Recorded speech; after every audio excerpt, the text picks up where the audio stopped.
Terima kasih Anda masih di Rosi dan kita sudah di bagian terakhir. Lapor politisi top ke KPK Taktik Politik 2024. Laporan kasus korupsi yang mengaitkan dengan nama politisi dan anak presiden membuat lembaga ini jadi tidak mudah. Ada tuntutan agar segera diproses, tapi tidak diproses karena bukti tidak cukup, dibilang tebang pilih. Jadi apa yang harus dilakukan oleh KPK? Bung Adi Masardi.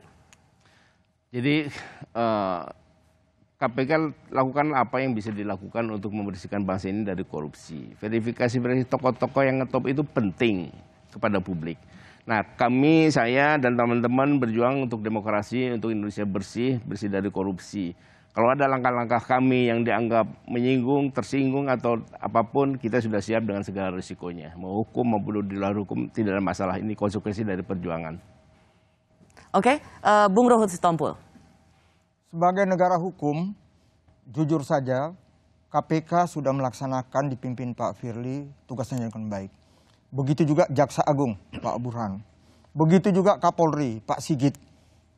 Sudah menunjukkan. Karena itu kita ini semua generasi baby boomers. Tolonglah dalam kita mengedepankan demokrasi, jangan kita rusak generasi berikutnya, generasi X. Apalagi ini tinggi kali boomers. Kaitan dengan Gibran dan Kaisang, itu milenial. Nanti generasi Z juga melihat. Mereka udah pintar-pintar juga generasi Z. Wah, ngeri banget nih baby boomers. Tolonglah, kita semua beri keteladanan untuk rakyat Indonesia. Terima kasih, Rosi. Oke, Bung Ubed.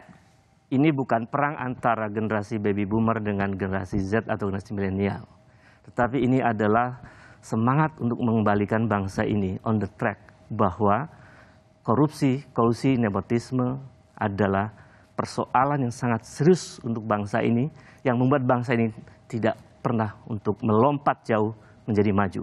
Jadi apa yang kami lakukan sesungguhnya adalah dengan semangat itu kita berharap Indonesia menjadi negara besar, negara maju. Karena tanpa menghilangkan praktek korupsi, bagi saya masa depan ini menjadi suram.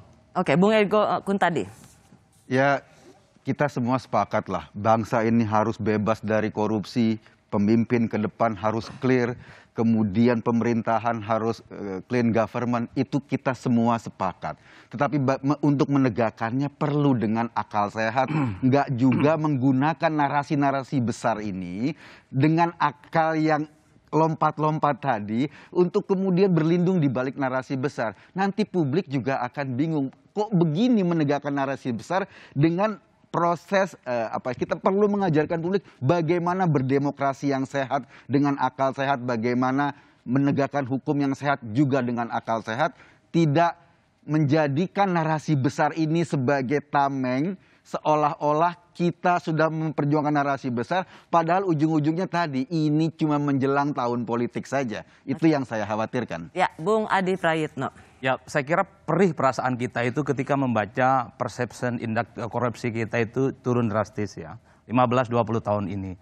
Makanya saya menyambut baik sebenarnya gerakan yang dilakukan oleh Bang Adi Masardi dan Bang Ubed.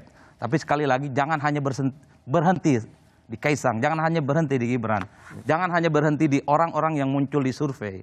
Ingat, banyak korupsi yang memang harus diselesaikan di negara ini. Bang Adi misalnya kalau ingin memverifikasi semua calon itu bagus, yang dimunculkan hanya 5 nama, itu 5 simulasi.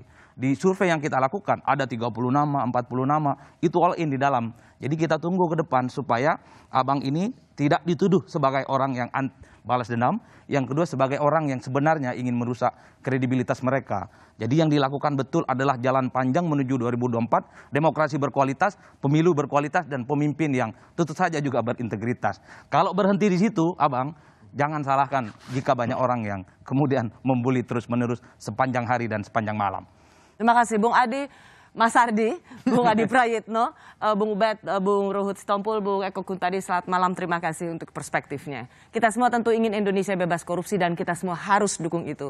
Tapi kita sama-sama juga memiliki kebijaksanaan bahwa di suasana politik jelang Pilpres yang mulai panas ini, kita harus juga tetap aware, tetap waspada. Laporan kasus dugaan korupsi yang tanpa bukti yang valid bisa jadi dimaknai sebagai serangan politik. Terima kasih sudah menyaksikan Rosi, selamat malam dan sampai jumpa.